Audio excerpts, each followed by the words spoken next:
थी। भरत जब भैया को ढूंढते हुए निकले तो पूरे खानदान को लेकर निकले।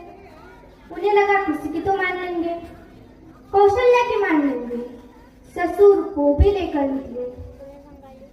जहाँ पहली बार राम रुके थे वही भरत रुके, भरद्वाज के आश्रम में। तो सुबह होते होते भरत के चेहरे पर संकोच था।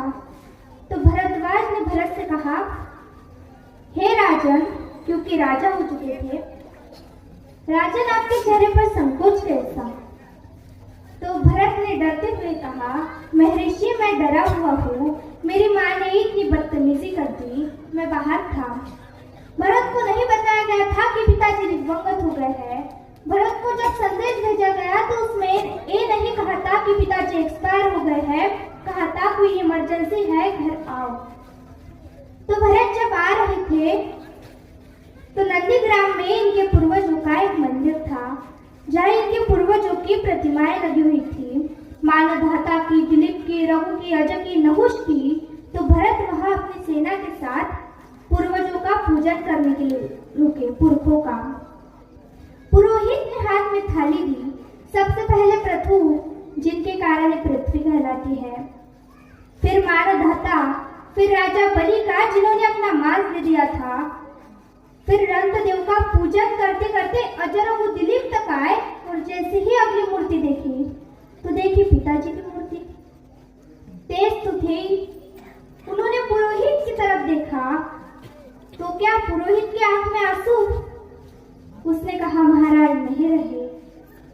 भरत के हाथ से थाली छूट गई। उसने कहा, मुझे किसी ने बताया क्यों नहीं कि पिताजी दिवंगत हो गए हैं? क्या हुआ था? उसने कहा, राम को वनवास मिल गया। भैया को वनवास क्यों मिल गया? आपकी माँ ने मांग लिया। भरत घोड़ा दौड़ाते हुए अयोध्या तक पहुंचे, रोते हुए। देखिए भरत जैसा भाई, सोचिए भ्रातृत्व में राम किसी का उदाहरण नहीं देते, लक्ष्मण का भी नहीं देते। जब हनुमान को गले लगाते तो वे नहीं कहते कि तुम लक्ष्मण जैसे भैया हो मेरे, तुम वही प्रिय ही भरत सम भाई। देना हुआ हो जब कोई प्यारा उदाहरण, हमने दिया है सिर्फ तुम्हारा उदाहरण। तो भरद्वाज ने भरत ने कहा कि भैया मुझे माफ तो कर देंगे ना?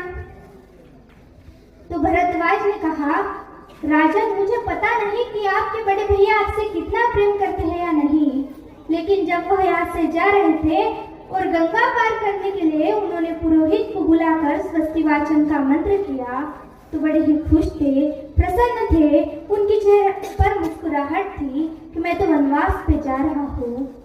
और जैसे ही पुरोहित ने हाथ में थाली दी और पुरोहित के मंत्र के बीच में निकला, जम्बूद्वीपे भरत खंडे, और जैसे ही भरत नाम सुना उनके हाथ से थाली छूट गई और वो नीचे गिर पड़े। हाय भरत चिल्लाने लगे, इतना प्रेम राम तुमसे करते हैं।